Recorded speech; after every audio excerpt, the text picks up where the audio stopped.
세미나를 할 때 상급지가 될 지역에서 역세권 재개발이 될 수 있는 곳들 가지고서 여러분들이 1억대의 소액을 가지고서 투자할 수 있는 지역까지도 저희가 알려드릴 예정이고요. 앞으로 그럼 상급지가 될 수 있을 만한 지역은 또 어디가 있지? 제가 오늘 여러분들이 이렇게 될 수 있는 지역들 한 3군데 정도만 말씀해 드리고 영상을 종료하도록 하겠습니다.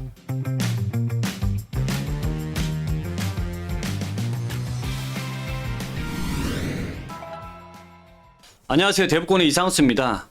요즘 우리 시청자분들 걱정 굉장히 많아지셨죠? 정치 걱정, 경기 걱정까지 해야 되다 보니까 굉장히 걱정이 많아지셨을 거다라는 생각이 듭니다. 특히 이런 상황에서 내년 부동산이 어떻게 될 건지에 대한 전망을 하는 게 굉장히 어려워지셨을 거다라는 생각이 드는데요. 사실 이런 시장의 큰 악재가 빵 터진 거는 이번만이 아니잖아요. 22년도 레고랜드 사태 터졌을 때, 그때 23년도를 전망을 했을 때는 2월달 이후부터는 시장에 정말 봄날 옵니다. 천국이 열립니다. 라는 얘기를 해드렸어요. 그때 이렇게 말씀드렸던 이유가 시장의 6%, 7% 높은 고금리 상황에서 정책자금 대출, 특례 보금자리론 4%짜리가 시중에 막 공급이 되다 보니까 시장을 빠르게 회복을 시킨 결과가 나타나게 된 거죠. 자, 그리고 23년도에서 24년도 올해 부동산을 전망을 했을 때는 크게 두 가지가 만났을 때는 시장에 큰 영향을 줍니다. 라는 말씀을 드렸는데 지금 보면 첫 번째는 그게 신생아 특례 대출이고요.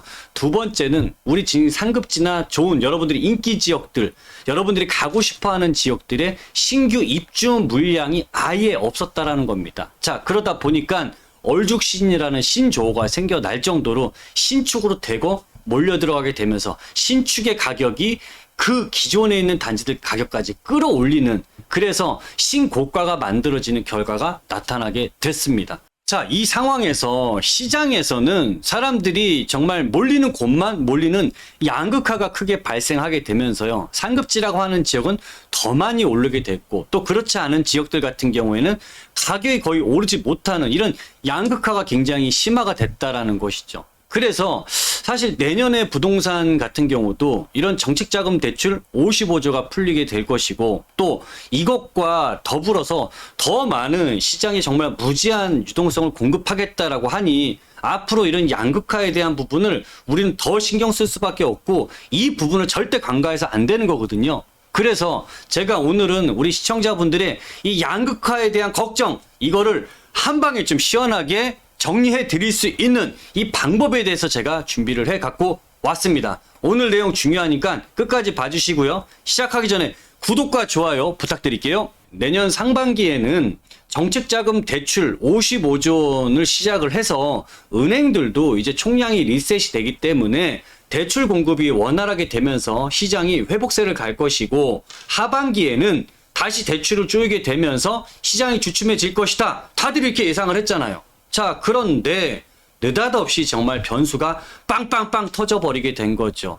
계엄 사태, 탄핵, 이런 부분들이 나오다 보니까 정치적 변수가 커지게 됐고, 사실 그렇지 않아도 지금 경기 침체 우려가 큰데 엎친 데 덮친 격이 돼버린 상황이고요. 시장이 이렇게 어려워지면 대내외적으로 어려워지다 보니까 정부에서는 정말 막대한 무제한 유동성을 공급해서 시장을 살려내겠다라는 이런 세 가지 큰 변수가 나타나게 된 겁니다. 그러다 보니까 내년에 이런 경기 전망도 지금 예측치보다도 더 좀 낮게 여러 연구소들이 지금 내놓고 있는데요. 올해보다 내년 경기가 더 안 좋을 것이다라고 예측을 하고 있고요. 그리고 최근에 이 야당 쪽에서 논의하고 있는 내용들은 앞으로 추가 경정을 해서 내수 회복도 정말 빠르게 진작시켜야 된다라고 지금 하고 있는 상황이에요.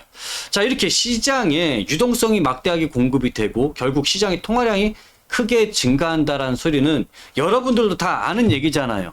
야, 이제 화폐 가치는 하락하겠구나. 이제 실물 자산 같은 경우에는 반대로 가격이 상승할 수 있게 되는 거고, 이렇게 불확실한 상황에서 안전자산으로 넘어갈 때가 되면 어떤 곳을 갑니까? 진짜 안전한 곳을 간다고.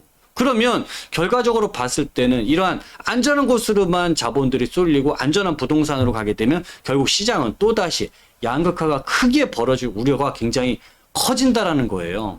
부동산 시장 같은 경우에는 정말 설상가상이 되는 상황이 예상이 됩니다. 일단은 이 공급 부족에 대한 상황이 더 심화가 될 것으로 예상이 되고요. 또 이런 공사비라든지 분양 가격은 앞으로 더 오를 수 있게 될 거라는 거죠. 자, 이 공급 부족이 여러분들 이걸 모르시는 분들은 없겠습니다만 빨간 선이 적정 수요선이고 아래쪽에 파란색의 이런 그래프가 공급량인데요. 이게 2022년도부터 공급량에 대한 부족분들이 계속적으로 누적이 되어 오고 있다라는 겁니다.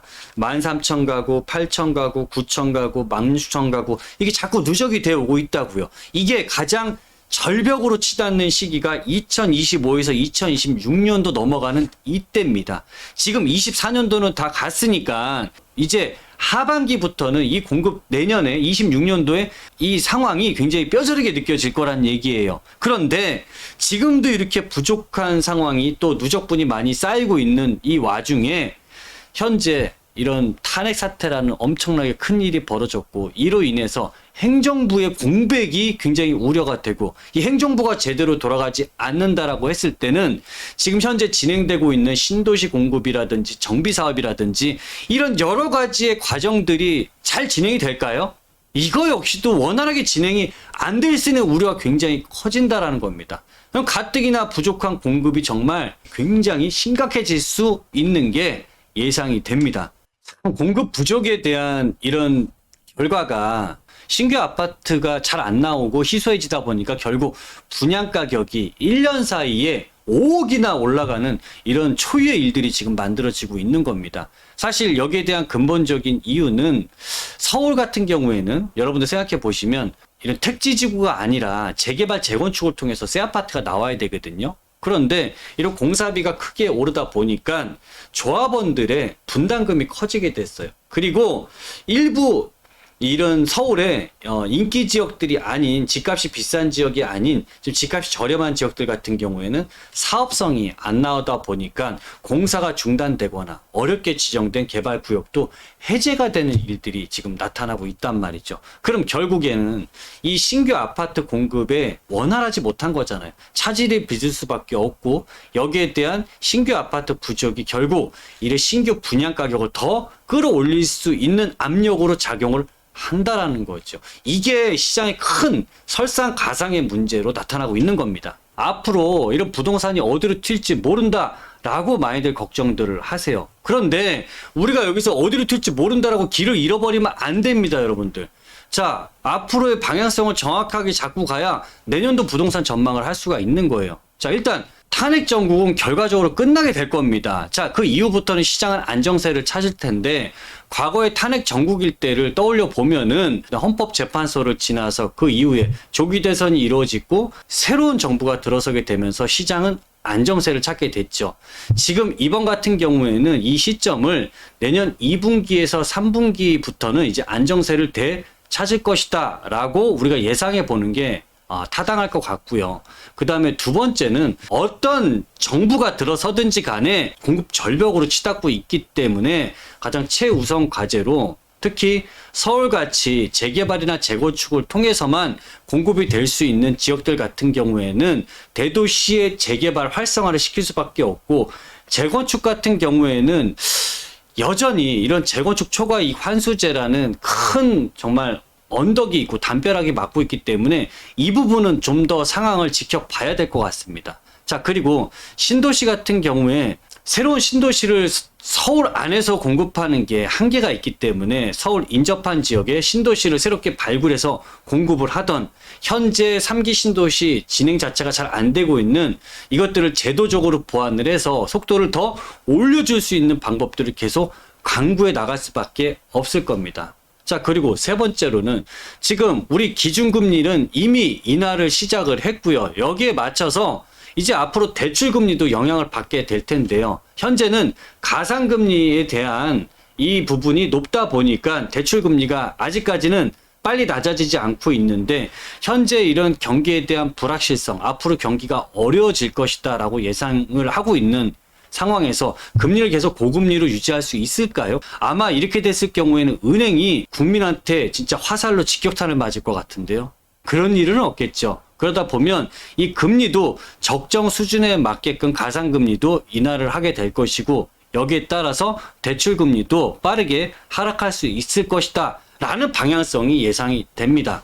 자, 저는 지금과 같은 중차대한 시기에 여러분들이 반드시 놓치지 말고 반드시 잘 알고 계셔야 되는 정말 중요한 부분이 이거다라고 생각을 합니다.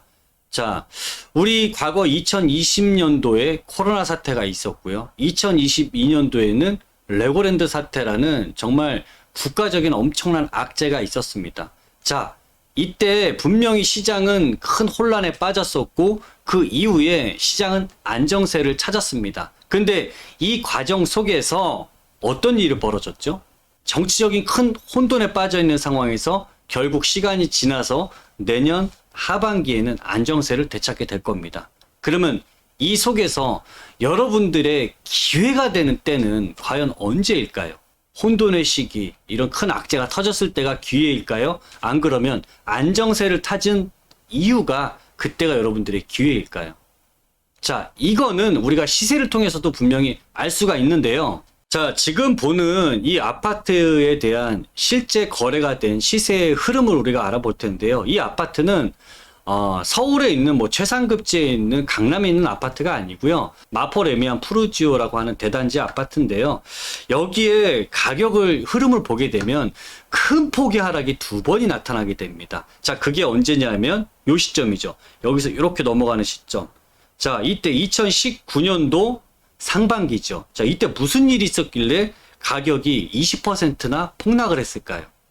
이때는 코로나가 있었죠. 자, 그리고 그 이후에 가격은 다시 안정세를 되찾았고 오히려 전 고점보다 더 높은 신고가를 또 형성을 하게 됐습니다. 자, 그 이후에 가격은 다시 21년도 하반기에는 신고가가 나왔고 그 이후에는 다시 또 큰 폭의 30% 가까이가 빠지는 일이 나왔죠. 이때는 무슨 일이 있었죠? 레고랜드 사태가 터지게 되면서 작은 경색이 일어났고 대출금리가 6% 7%대까지 치솟았을 시기입니다. 최고의 악재가 터지게 된 거고 이때 가격은 30% 이상이 빠지게 된 거죠. 자, 그 이후에는 어떤 흐름을 가져왔죠? 그 이후에는 정부에서도 이 시장이 하락을 하고 침체가 우려가 됐기 때문에 막대한 유동성 자금이 투입이 됐죠. 코로나 때 400조, 레고랜드 때 200조 가까운 자금이 공급이 됩니다. 자, 이렇게 되면서 시장은 또 빠르게 회복을 하게 됐죠.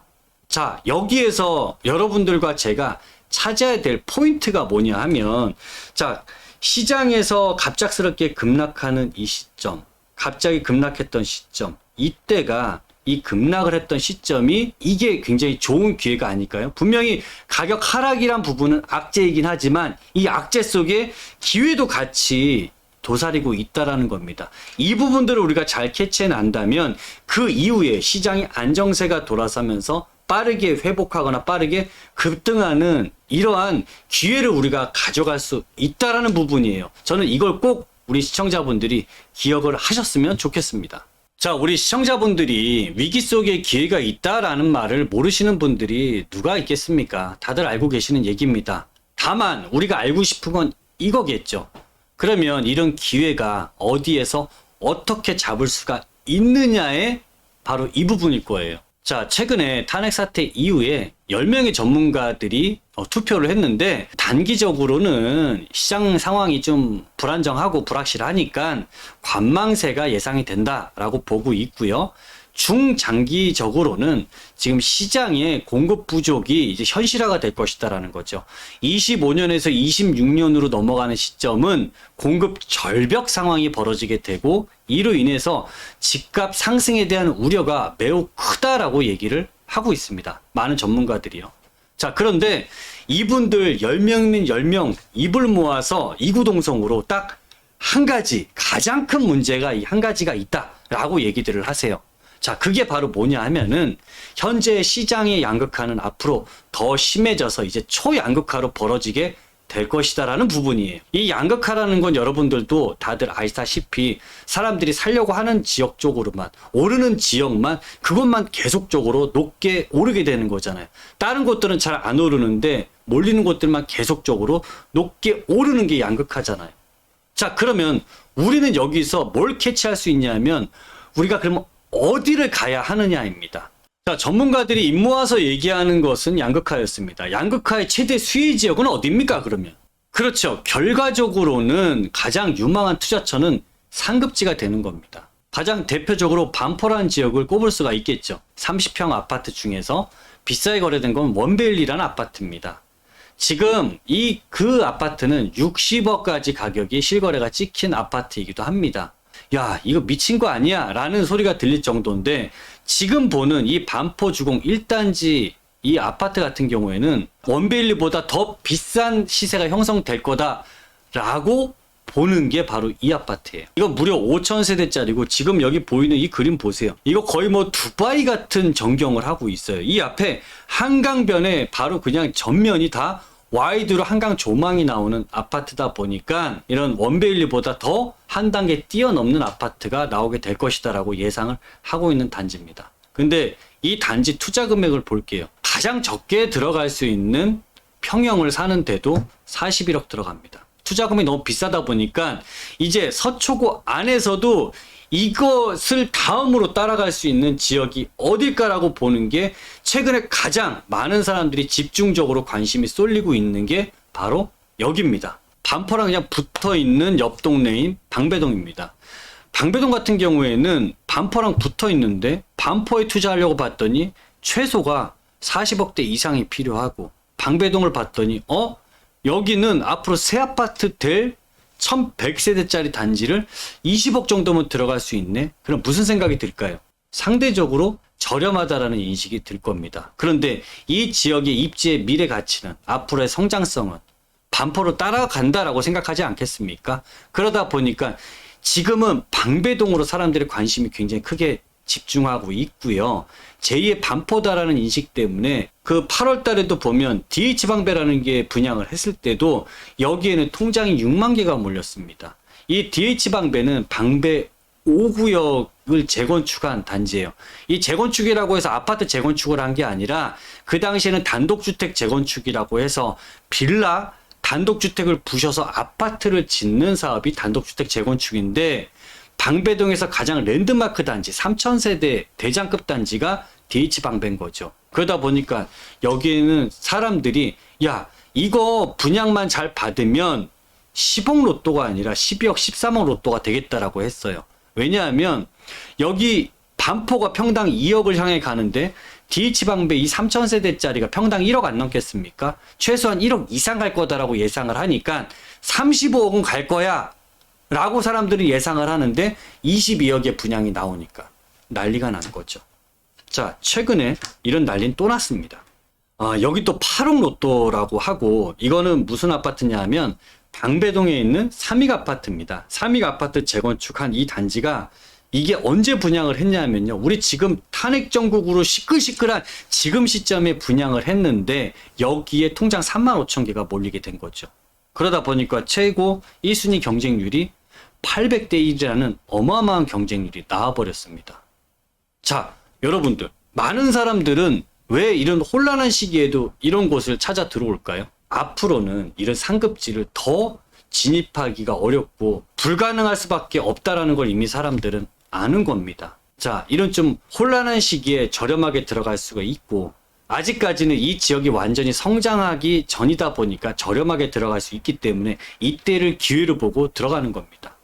여러분들이 찾아야 될 곳들이 이렇게 제2의 방배동과 같은 지역을 찾아야 되는 거고, 앞으로 상급지가 될 수 있는 지역들을 찾아야 되는 겁니다. 자, 그러면 나는 20억이 없어서 정말 방배동을 못 들어가겠네? 그러면 우리 또 어디를 봐야 될까요? 저는 바로 이곳이 또 다른 상급지가 되고 있는 곳입니다. 자, 그게 바로 흑성 뉴타운 안에 있는 11구역인데요. 지금 여러분들이 보시는 이 11구역 조감도입니다. 바로 앞쪽에 뭐가 보이는 거죠? 한강이 쫙 보이고 있네요. 자, 이 아파트는 지금 어디서 바라보고 있는 그림이냐 하면 그 평당 2억 가까이 갈 거다라는 반포 1단지에서 바라보게 되면 이 아파트 조망이 이렇게 나옵니다. 반포 1단지하고 걸었을 때 5분 정도밖에 걸리지 않은 바로 그냥 옆 동네라고 볼 수 있는 곳이에요. 자, 그러니까 지금 옆 동네에서 바라봤을 때 60억짜리 하는 지역에서 여기에 20억짜리 아파트를 바라보니까 얼마나 싸 보입니까? 얼마나 저렴해 보입니까? 자, 그러니 수요가 집중할 수밖에 없는 것이고, 이 아파트, 이 11구역에서 맞은편에는 뭐가 있냐면 한남 뉴타운이 있고 동부 이천동이 있습니다. 동부 이천동에 투자하려고 봤더니 거기는 반포보단 적게 들어가지만 거기도 30억 들어가요. 자, 그리고 여기서 왼쪽으로 보면 여의도가 있는데 여의도 들어가려고 하면 22억 있어야 들어갑니다. 자, 그런데 여기는 그것보다 훨씬 더 적게 들어갔죠. 저희가 4, 5년 전에 이 지역을 굉장히 집중적으로 투자시켜 드렸을 때가 있어요. 그때는 이 안에 3, 4억 가지고 투자할 수 있었습니다. 4, 5년 전만 하더라도요. 자, 그런데 지금 얼마가 돼 있죠? 투자 금액이 16억이 돼 있습니다. 4배 가까이가 상승을 해버렸죠. 지금 들어갈 수 있을까요? 지금은 이제 못 들어가죠. 정말 큰 돈이 있어야 들어가게 되는 지역으로 바뀌어버렸습니다. 자, 이렇게 최상급지로 둘러싸여 있고 이 지역이 그 인접해 있는 지역에 저렴할 시기가 가격이 저렴하게 투자할 수 있는 소액으로 투자할 수 있는 시기가 이때가 최고의 기회가 됐던 시기고 여기서 정말 인생 역전이 일어난 거 아니겠습니까? 저희도 계속 이런 지역들을 계속 찾고 계속 발굴하고 있어요. 앞으로 이런 흑석 11구역, 흑석 뉴타운 같은 경우에는 지금 완성 단계에 들어서고 있습니다. 그러다 보면 이런 대단지들이 만들어졌을 때는 지금보다는 더 주거 환경 부분도 쾌적해질 수밖에 없을 것이고 그로 인해서 주변에 더 집값이 상승할 수밖에 없겠죠. 지금 흑석동 같은 경우에 아파트 가격 수준은요. 아크로 리버하임 기준으로 봤을 때는 이런 26억 8천까지 거래가 된 지역입니다. 자, 그러면 이 가격이면요.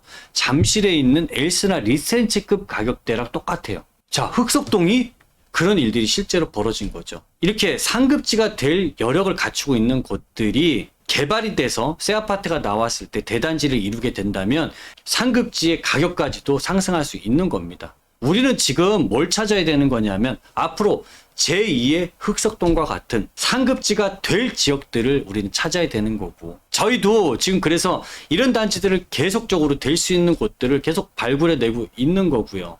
앞으로 그럼 상급지가 될 수 있을 만한 지역은 또 어디가 있지? 제가 오늘 여러분들이 이렇게 될 수 있는 지역들을 한 3군데 정도만 말씀해 드리고 영상을 종료하도록 하겠습니다. 자, 그 3군데가 어디냐면요. 자, 앞으로 상급지가 될 지역을 찾아보도록 하겠습니다. 그러려면은 이제 현재 상급지를 알아야겠죠. 자, 여의도부터 시작을 해보겠습니다.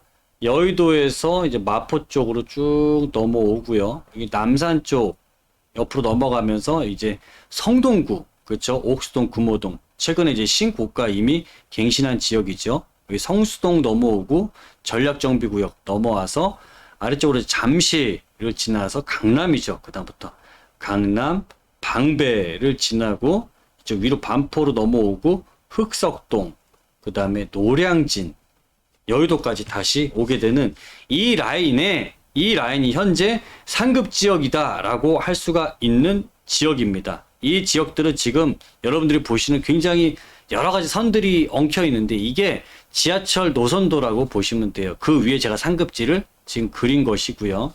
자, 이 지역들에서 아까 우리 좀 전에 알아봤던 흑석동 같은 곳을 한번 볼게요. 흑석동이 왜 상급지가 됐나라고 본다면 충분히 여러분들이 이해가 되실 거예요. 가장 최상급지 반포가 여기에 있습니다. 자, 그리고 이 왼쪽에 바로 이제 인접해 있는 지역에 흑석동, 여기 11구역 있는 흑석 뉴타운 있는 곳이 이 위치에 있습니다. 같은 한강변에 접해 있고 그 다음에 반포랑 인접해 있고 이 맞은편에는 이천동이 있고 왼쪽으로는 여의도가 있는 곳에 딱 이 사이에 딱 걸쳐 들어와 있는 곳이다 보니까 이곳이 상급지가 됐습니다. 물론 여기에서 9호선이라든지 이 지하철에 대한 접근성이라든지 한강변이라든지 이런 부분들이 작용을 했기 때문에 이 지역이 상급지로 빠르게 들어갈 수 있었던 거고요. 자, 그리고 아까 이제 최상급지가 되고 있는 지역 중에 방배동이 있었죠. 자, 반포가 있고 이 아래쪽이 방배동입니다. 이 방배동에 6구역, 5구역, 14, 13, 15구역들이 재건축 단지 재개발하면서 이 지역에 8,000세대급 대단지가 들어서게 됩니다. 그러다 보니까 여기 역시도 이제는 최상급지를 따라가게 되는 거죠. 그러니까 이 상급지가 되기 위해서는 최상급지 주변에 있는 게 앞으로 상급지가 될 가능성이 높다라고 할 수 있는 거고 제2의 상급지가 될 수 있는 것도 이 상급지에 붙어 있어야 되는 거죠. 자, 이렇게 보면은 지금 반포 있고 여기에 지금 방배가 있고요. 이 왼쪽으로는 흑석동이 있고요. 그러면 이 사이에 흑석동하고 방배 사이에는 도대체 어떤 지역이 있을까요? 바로 방배동에 인접해 있는 지역이 이 지역이 바로 사당동이라는 곳이 있죠. 이수역 사당동이라는 곳이, 그러니까 이수역이 더블 역세권으로 있는 곳이고 이쪽 사당동이 있는 곳입니다. 자, 여기 이수역에서 이 다이렉트로 쭉 직진을 오른쪽으로 동진을 하게 되면 여기는 테헤란로랑 다이렉트로 만나게 되는 거고요. 그 다음에 이 위쪽으로 이 4호선 라인을 따라서 올라가게 되면 이 라인은 용산을 지나고 이 도심, 시청, 그 다음에 명동을 바로 관통하게 되는 지역입니다. 그러다 보니까 두 개의 업무타운을 갈 수 있으면서 강남에 인접해 있는 곳이다. 이렇다라고 한다면 이런 곳들이 상급지가 될 가능성이 매우 높은 거죠. 제가 예상을 했을 땐 거의 90% 이상 상급지가 될 것이다 라고 예상이 되는 곳이고요. 여기 또 인접해는 강북에서 상급지가 될 수 있는 지역을 한번 찾아보겠습니다. 여기서는 지금 금호동, 옥수동 이 지역은 이미 정고점을 돌파한 20억대 지역이 되어 있습니다. 상급지 반열에 들어가 있습니다. 그러면 여기랑 인접해 있는 지역은 어디일까요? 바로 여기 붙어 있는 지역이 청구 역세권 지역이라든지 동대문 역사문화공원역 인근이라든지 이 지역이 앞으로 이 도심에 인접해 있고 도심에 상업지 대기업들 100대 기업이 몰려 있는 도심에 인접해 있으면서 여기에 옥수동이나 금호동 이런 대단지 주거타운과 밀집해 있는 곳들이 이 지역도 앞으로 재개발이 되게 되면 새 아파트가 들어오게 되고 이 지역도 당연히 상급지 반열에 들어설 수 있는 여건들을 갖췄다라고 할 수 있는 거죠. 자, 그리고 여기에서 이제 동진을 하게 돼서 오른쪽으로 보게 되면 여기 국제교류 복합지구 삼성동에 있는 코엑스, GBC, 종합운동장 개발이 되는 이 사이에 바로 인접해 있는 잠실동이라든지 삼정동 일대 이 라인들도 앞으로 신규 아파트들이 재개발될 수 있는 여건들을 충분히 잘 갖추고 있기 때문에 여기도 대단지의 아파트들이 들어서게 된다면 지금 잠실 주공과 더불어서 아시아 선수촌과 더불어서 상급지가 확장이 되는 이 구역으로 바뀔 수밖에 없겠죠. 자, 저희가 지금까지 계속 상급지가 될 수 있는 지역들을 우리 꼰대들이 찾고 있습니다. 그 지역 중에 일부 지역만 한 세 군데만 지금 공개를 해서 보여드리면은 지금 요 세 군데 지역이 상급지가 될 유력한 지역이고요. 자, 그럼 이 안에서 우리는 어떤 거를 봐야 되느냐 이런 구체적인 부분도 굉장히 중요한 부분이거든요. 자, 그걸 제가 잠깐 말씀을 해드리면 자, 지금 보여드린 지역 안에서도 여러분들은 전셋값 상승할 수 있는 지역으로 가셔야 됩니다. 지금 여기 보여드리는 이 지역들은 여기 좀 그러니까 이수역 더블 역세권 지역이네요. 4호선, 7호선, 강남, 도심가는 더블 역세권이 있는 지역이고요. 이 지역이 현재 오늘자 네이버 매물을 찾아본 거예요. 전세 매물을 찾아봤더니 야, 전세 매물이 이 주변에 역세권 주변으로는 아예 하나도 보이질 않네요. 자, 그리고 이 위쪽에 한 채 한 채 거의 이 전세가 씨가 마른 지역이라고 보시면 될 것 같습니다. 전세 매물이 없는 지역이 당연히 가격 상승 압력이 클 수밖에 없고 이 지역들은 업무타운과의 접근성이 매우 좋은 지역이다 보니까 전세 수요가 굉장히 밀집하고 있는 지역이죠. 자, 여기는 이제 동쪽으로 와서 보면 여기는 잠실동 같은 경우에도 여긴 2호선, 9호선 더블 역세권, 여긴 9호선 라인이 있는 이 라인도 전세 매물을 거의 그냥 손으로 셀 수 있을 만큼 적은 지역이라는 얘기예요. 여러분들이 이런 곳을 봐야 되는 이유가 뭐냐 하면 지금 전세, 이 비아파트를 우리가 투자하는 거다 보니까 전세에 대한 걱정도 사실 크잖아요. 근데 이렇게 전세 가격이 오를 수 있는 지역은 여러분들이 큰 걱정하실 필요가 없는 거고요. 이런 것들은 4년 지나고 6년 지나게 되면은 여러분들의 투자 금액이 굉장히 빠르게 회수될 수 있는 굉장히 큰 장점이 있는 지역이고 안전한 지역이기 때문에 우리가 꼽는 이 상급지가 될 지역 중에서도 이런 것들을 여러분들은 집중하셔야 되는 거고요. 그리고 여기에 또 한 가지 가장 중요한 부분이 이거예요.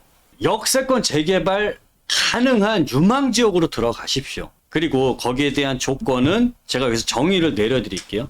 자, 더블 역세권 지역으로 들어가세요. 우리가 지금 봤던 도심 쪽으로 가거나 여의도로 가거나 강남을 관통할 수 있는 이런 지하철 노선 두 개가 겹쳐 있는 지역, 그 속에서도 250m 이내 지역으로 들어가십시오. 왜 250m 지역이냐? 지금 350m까지 완화해 주고 있는데 이게 앞으로 바뀔 수도 있잖아요.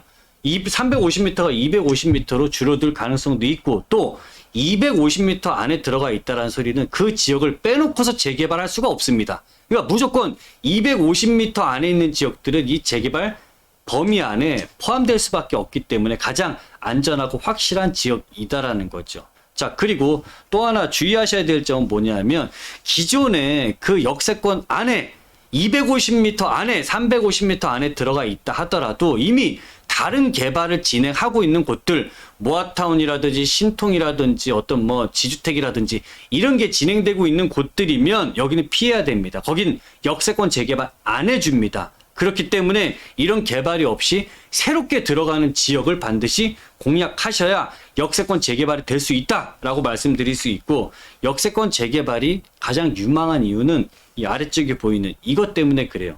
일반 재개발을 했을 때는 용적률 300%, 맥시멈으로 주어져도 300%가 주어집니다. 근데 지금 공사비 굉장히 크게 급등한 상황이다 보니까 이 분담금 자체가 높을 수밖에 없어요. 근데 역세권 재개발은요, 용적률이 500%에서 700%까지 주어지다 보니까 일반 재개발의 2배의 용적률이 나오게 됩니다. 그러다 보니까 여기는 일반 분양분이 일반 재개발에 비해서 훨씬 더 많은 물량으로 일반 재개발이 나오게 되고, 이 재개발 일반 물량에 대한 수익은 결국 조합원들이 가져가게 되면서 집값이 좀 저렴한 지역이라고 한다면 분담금을 저렴하게 낼 수 있을 거예요. 일반 재개발에 비해서 훨씬 저렴하게 낼 수 있고, 집값이 비싼 지역에서, 즉 강남에 인접해 있는 지역이라고 한다라든지 20억대 이상 아파트 가격이 예상되는 지역이라고 한다면 이런 것들은 분담금 없이 들어갈 수 있는 기회도 만드실 수가